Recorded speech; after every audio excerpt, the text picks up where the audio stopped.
প্রতিদিন কর্মব্যস্ততার মধ্যে থেকে মাঝখানে একটুখানি সময় বের করে নেওয়া নিজেদের জন্য। আজ সকালটা বেশ অন্যরকম কিন্তু আমার জন্য আর আমার ফ্যামিলির জন্য। তো আজকে আমরা সকালবেলা প্রায় বাজে 4:30 সময় উঠে গেছি, আর এখন বাজে 5টা। তো মেয়েকে রেডি করে নিচ্ছি। তোমরা নিশ্চয়ই ভাবছো যে এত সকাল সকাল আজকে মহুয়া সাতকাহনে কী হচ্ছে। হ্যাঁ, কিছুই না, আজকে কিন্তু আমরা একটু বেরিয়ে পড়ছি সবাই মিলে। কোথায় যাচ্ছি, কার সঙ্গে যাচ্ছি সেটাও কিন্তু তোমাদেরকে বলবো, কিন্তু একটু ওয়েট করো। সকাল সকাল মেয়েকে রেডি করা বা সন্তানকে রেডি করা কিন্তু মাদের পক্ষে একটা ঝুঁকি, কিন্তু সেক্ষেত্রে আমার মেয়ে একদম কিন্তু আলাদা। সে কিন্তু সকাল সকাল একদম ঘুম থেকে উঠে গেছে, কোনো রকম ডিস্টার্ব করেনি, মুখ ধুয়েছে আর জামা কাপড় পরে রেডি হয়ে গেছে। তো আমরা কিন্তু সকালবেলা একদম ফাইনালি রেডি হয়ে যাচ্ছি সবাই মিলে। যে আমার বর, মেয়ে আর আমি সব রেডি। এবার কিন্তু আমরা বেরিয়ে পড়বো আমাদের উদ্দেশ্যে। আর জানো, সকাল সকাল আমার শাশুড়ি মা ঘুম থেকে উঠে বসে আছেন, আমরা বেরোবো বলে। চলো এবার কিন্তু আমরা বেরিয়ে পড়ি। সকলে রেডি, এবার আমাদের বেরোনোর পালা। আর রেগুলা সকালবেলা এত ভোরবেলা ওঠা হয় না, চলো আজকে তো উঠে গেছি। চলো আগে রাস্তায় যাই, তারপরে কথা বলছি। চলো, কাঁধে ব্যাগ নিয়ে কিন্তু আমরা রেডি। সকাল সকাল বিয়ে আর মায়ের যুগলবন্দি। চলো আপনাদের সঙ্গে বেরিয়ে পড়ো। সকাল সকাল চলে এসেছি বিটি রোডের ওপরে। দেখো 5টার এই কন্ডিশন, দেখো চারিদিকে ফাঁকা।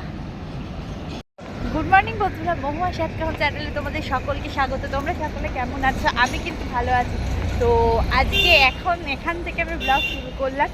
তো সঙ্গে থাকো, দেখতে থাকো মহুয়া সাতকাহন। আজকে সারাদিন আমি কী করি সেটা কিন্তু তোমাদের সাথে ভাগ করে নেব।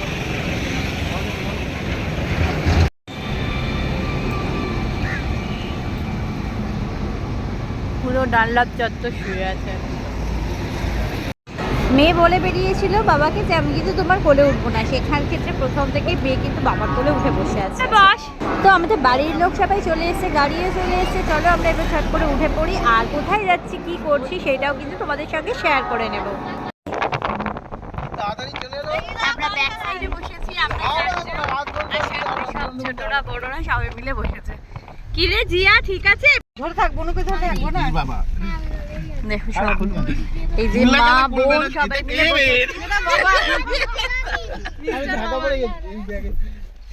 দেখি দেখি কে কে এসে দেখি।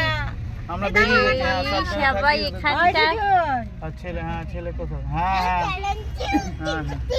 হ্যাঁ ছেলেকে সাথে চলে এসেছি আমরা কিন্তু হাওড়ায়। আর আমাদের কিন্তু 6:45-এর ট্রেন, এখন বাজে 6:22। চলো মা,